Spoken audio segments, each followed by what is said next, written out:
On va tenter d'y voir plus clair sur le coût de la sûreté dans ces aéroports, sur l'économie du secteur. Il faut savoir qu'en moyenne, nous payons 11 euros par billet d'avion pour la sécurité. Olivier Sibyl, Abdel Zouiwesh.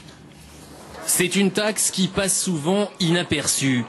Pourtant, sur chaque billet d'avion, 11,50 € sont bien prélevés automatiquement pour financer la sûreté aéroportuaire.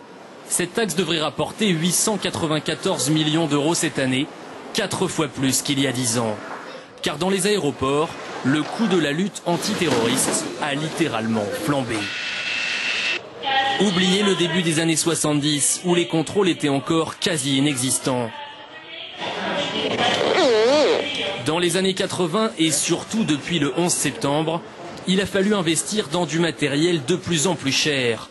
Vidéosurveillance, portique ultra perfectionné, 150 000 € par exemple pour ce scanner testé à Roissy et qui permet de voir les passagers en 3 dimensions.